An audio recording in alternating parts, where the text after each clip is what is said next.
Hey guys, I am really excited to share my latest project with you, this Trestle Dining table. I collaborated with Jen Woodhouse on this project and she was nice enough to create plans to build this table and make them available to you to build your own. I have a link to Jen's blog and channel and the plans in the description below. Now let's get building.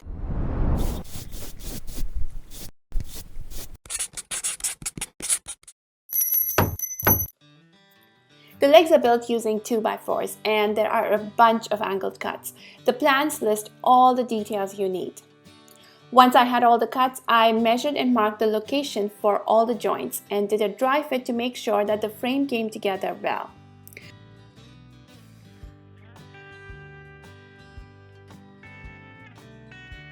Then I used wood glue and countersink drill bit and 2.5-inch wood screws to attach them all together at the bottom and at the top.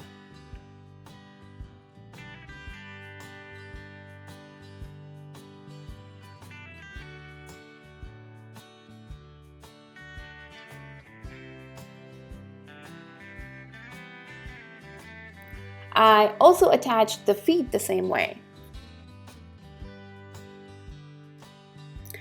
Now for the braces. These are made using 2x2s and both the ends are cut at different angles. It is important to make sure to get the correct angle on the correct end. I took my time to figure everything out so that all the cuts were done the right way. It is also best to start off a little bit larger and slowly trim down the boards to get the best tight fit. I attached the braces using the same countersunk screws and the brace needs to actually be in the middle of the 2x4 boards, so about 1 inch from each end. I stacked a couple of scrap boards to get the perfect spacer height. And that's it for the legs. I do love the lines on these legs. Now comes the top. It is made up of 1x8 panels. I decided to go with maple boards because I wanted it to be tough and also look good. To get a good tight fit for the panel glue up, I made a jointed jig for my table saw based on Steve Ramsey's tutorial and ran the boards through it. I will link to the video in the description below. Then I did the panel glue up, and to do so I used wood glue and bar clamps. I made sure that everything was level and let it dry overnight.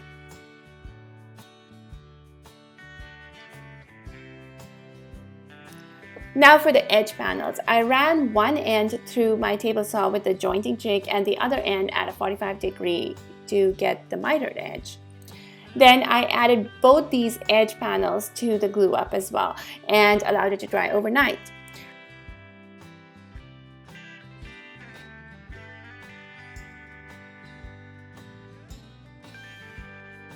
The next day, I cut the miters on the short ends of the tabletop. I used a straight edge jig and my circular saw set at 45 degrees.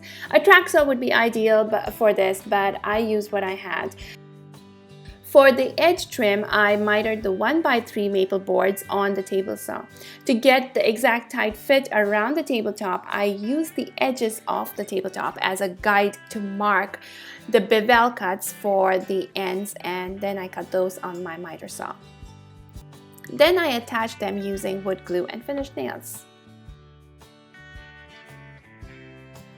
When the tabletop was dry, I sanded off any excess glue that had squeezed out during the glue up. Now for the finish. Maple can be hard to finish, and I followed the Wood Whisperer's tutorial using golden brown dye and sealed it using a few coats of Armor Seal in satin. I will link to the tutorial in the description below. I stained the legs using Java Gel Stain and added a few coats of Armor Seal as well.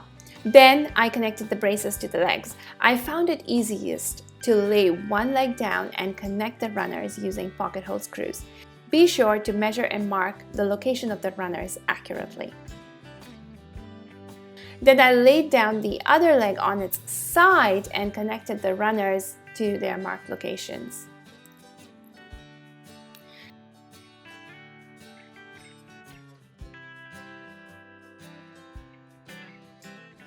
Then we brought it all inside and laid it upside down. I centered the legs on the top and attached them using 2-inch wood screws all around. It is important to pre-drill pilot holes, but make sure that you add a marker or a stopper on your drill bit so it doesn't end up going through the top, because that would not be fun. Thanks so much for watching. I hope you like, comment, and share with your friends. Don't forget that you can get more details and plans with the links in the description below. A big thank you to Jen for collaborating with me on this. And before you go, be sure to check out this simple X-leg bench that will make a great addition to seating around this table. Or you might also like this video. And don't forget to hit that subscribe button because you don't want to miss out on any of my future videos.